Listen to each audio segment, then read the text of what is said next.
faut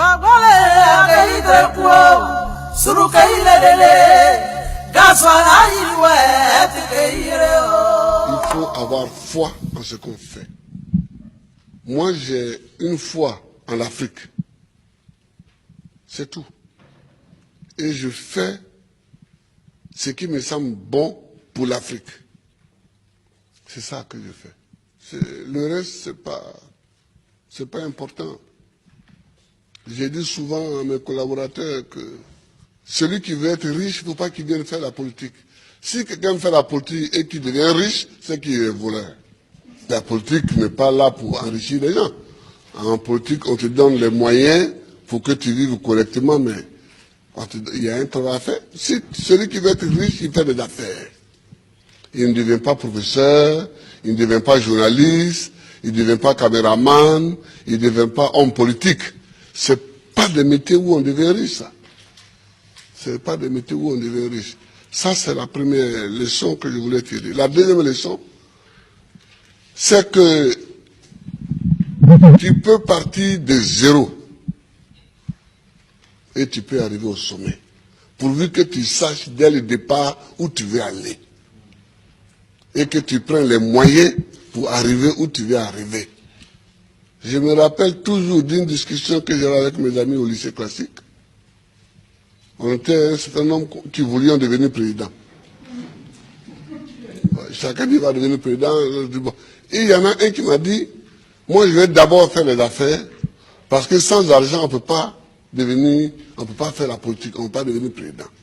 Et je lui ai dit, moi, c'est parce que je ne vais pas faire les affaires, que je vais être pauvre, que je vais avoir les mains propres et que je vais devenir président. Aujourd'hui, mon ami, il a eu beaucoup d'argent, effectivement. Il a beaucoup d'argent, mais il n'est jamais devenu président. Il n'a jamais même été candidat. Voilà, il n'a jamais été candidat. C'est-à-dire qu'il faut savoir ce que tu veux longtemps à l'avance. C'est-à-dire qu'il ne faut pas découvrir les situations de façon opportuniste. Il faut savoir ce que tu veux être, ce que tu veux faire. Et tu te traces ta ligne de conduite. Donc tout ce que tu fais dans la vie, moi j'ai fait histoire pour devenir président. Sinon, la bourse qu'on m'a donnée pour aller en France, c'était pour faire professeur de latin et grec. Quand j'ai commencé vraiment à militer, je me suis rendu compte qu'il me manquait l'histoire de l'Afrique pour poursuivre ma route. J'ai changé. J'ai changé. Et j'ai fait histoire parce que c'est ça qui me manquait pour connaître d'où on vient et où on peut aller en connaissant d'où on vient. Je vois des gens qui découvrent qu'il y a un fauteuil à côté, ils peuvent s'asseoir dessus. On ne s'assoit pas dessus comme ça. Le fauteuil, il est à côté, il semble vide, mais il a un propriétaire.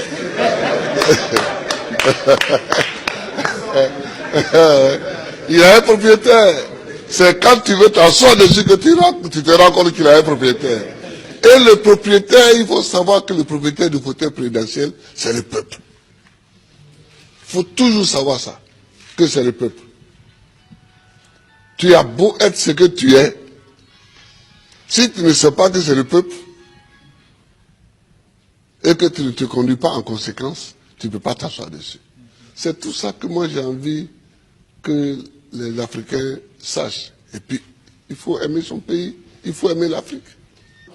Le président Laurent Gbagbo a aussi donné le sens de son combat pour l'émancipation et la dignité des Africains qui ont aussi droit, selon lui, à vivre heureux dans leur pays, qui regorge des richesses inestimables. L'Afrique est une terre qui a subi tellement d'épreuves. Je ne sais pas si dans le monde, il y en a qui ont subi autant d'épreuves que nous. Les Juifs aussi ont subi beaucoup d'épreuves. Mais nous, les Noirs africains, tout le monde s'est assis sur nous.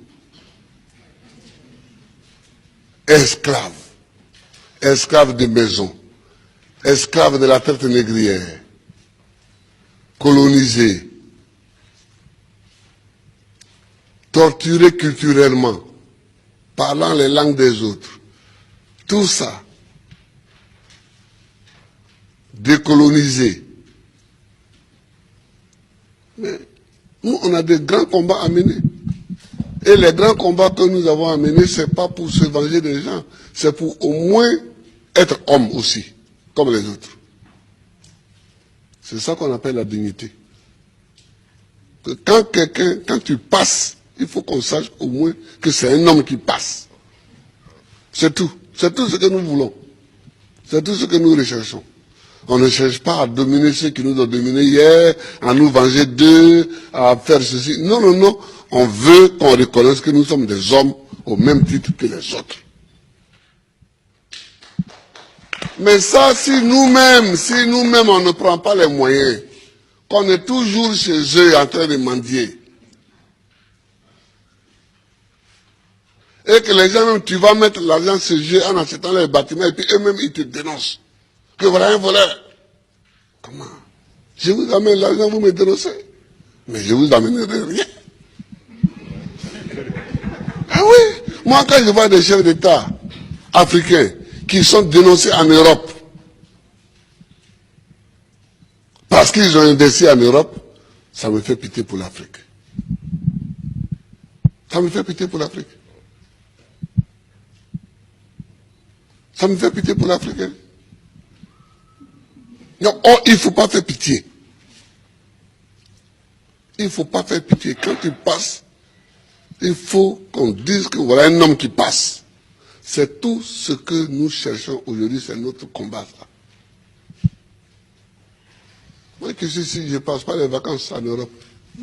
Mais est-ce que je ne suis pas président? Je suis président. Si je mets mon pied sur le sol européen, c'est qu'il y a une réunion à laquelle je dois participer pour que la Côte d'Ivoire gagne quelque chose. Sinon, je cherche quoi chez les autres? Je ne cherche pas quelque chose chez les autres. Si Dieu m'a mis au monde ici, c'est que dans mon environnement ici, il y a tout ce qu'il faut pour que je vive. Mon combat, c'est pour la dignité. C'est pour la dignité. C'est pour que nous effacions tous les siècles passés, les traces de tous les siècles passés, les traces de l'esclavage, les traces de la colonisation, les traces du pillage, les traces du travail forcé, les traces de la chicote. C'est pour qu'on efface tout ça.